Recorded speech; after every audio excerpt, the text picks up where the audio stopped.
We are joined by Hofstra head coach Simon Ridioff following Hofstra's 5-1 victory over Fairleigh Dickinson. Coach, would you just open up with a statement on today? Another good performance. We're playing well at the moment, considering we've been out for 15 months. There's still a lot of work to be done, both offensively and defensively, but we've come across a very good North East Conference team who are ranked second in their conference pre-season poll and put out a comfortable performance by our standards. Is there little things we could do better? Yes, but right now, 9 goals in 2 games, I'll take that.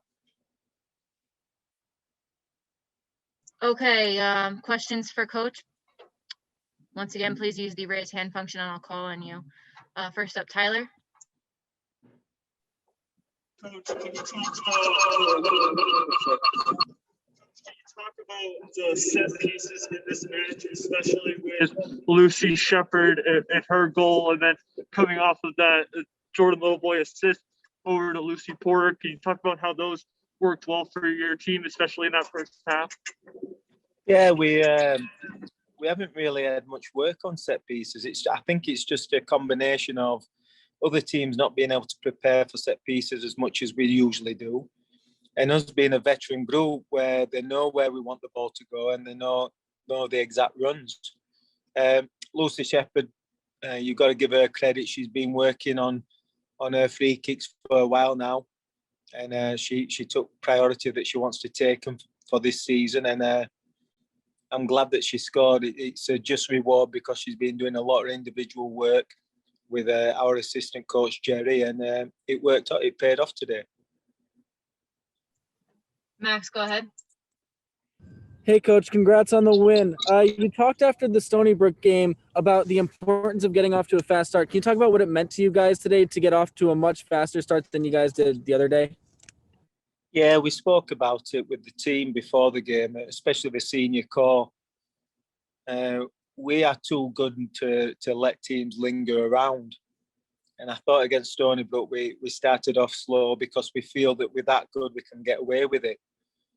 And I put a bit more of a challenge today that they've got to step up quickly and play the kind of defensive pressure that we like to play at Hofstra, and that's what they did. And we saw the just desserts of that, and it turned out to be comfortable because of the effort and energy that core gave us in that first 20 minutes.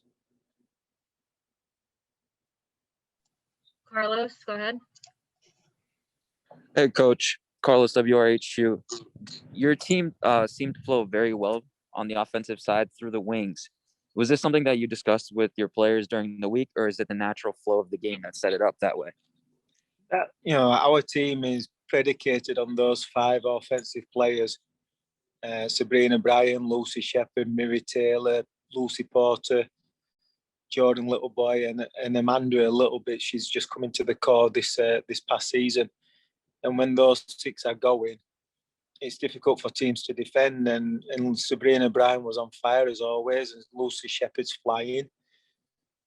And FDU started with 3 at the back. And when you play 3 at the back with our front 3, you're gonna encompass a lot of 1v1s. And Sabrina Bryan and Lucy Sheppard are deadly at 1v1. So the system played into our hands a little bit, and we capitalised because we've got a senior class. I don't have to tell them much. They kind of read the game as it goes along, and they know when they're effective at something, and they'll just keep battering that down the other team's throat until they make adjustments. So happy with the intelligence, happy with the desire to get the ball wide and attack those width and those wide areas and get good crosses in. Tyler? Coach, it seemed like in the second half, your team was taking a lot of more shots outside of the box, and especially with Mensel's goal there when it deflected off Marco right to her. Did you see something in that first half or something that you talked to your team about to be taking more shots, especially outside of the box, to create more opportunities? Yeah, I thought their goalkeeper started off shaky, and I think the girls felt that as well.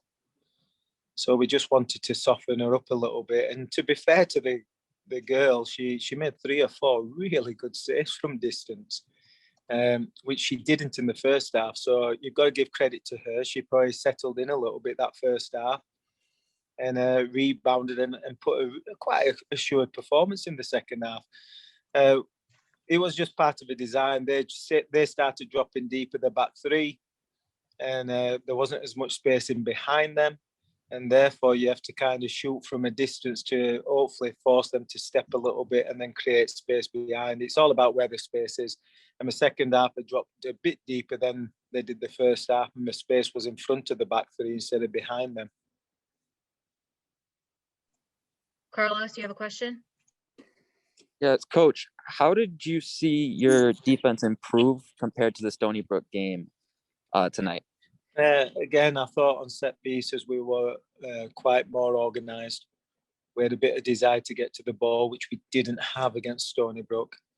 And then in the run of play, we still got some things to work on. And, I thought from many regards, the press was better today. I thought the front 3 pressed well and the midfield 3 maintained the pressure, which makes it easy on the back 4 to step and get the shape quicker. And that's what they did. We focused a little bit on it. We spoke about it this week. But there's work to be done, and we're going to continue that before we play Albany, and we're going to drill it in them.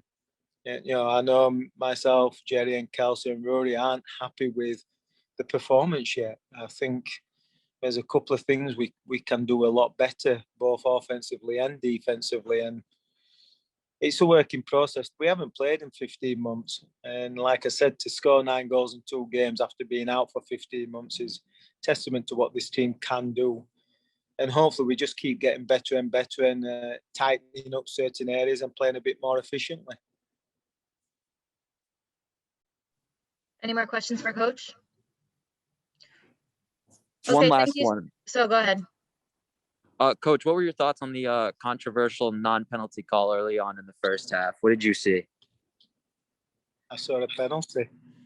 I thought, I don't know which player it was. I thought pulled a shirt a little bit. And then I thought the goalkeeper, there was contact. I don't think it was a big contact, but there was contact and the kid fell down and got off balance. So in reality, it was a PK, I thought. Now, maybe the girls might think that she went down too easy. I haven't asked the girls, but when it happened, I just thought it was a sloppy play from us. I thought we should have dealt with the initial ball from a distance better. We didn't. And we gave them a half a chance and their forward took it. And unfortunately, she should have got a bit more reward for it. And again, the game of soccer can turn on those kind of calls. And I did think it was a PK. The referee was far closer to the player than I was. And he gave it a lot of thought and said it wasn't. So for once, I'm going to agree with the referee. Any more questions for Coach? Okay, thank you so much, everybody. And Coach, congratulations on the win. Yeah, thank you, guys. Talk See you to you next soon. week. Bye. Bye.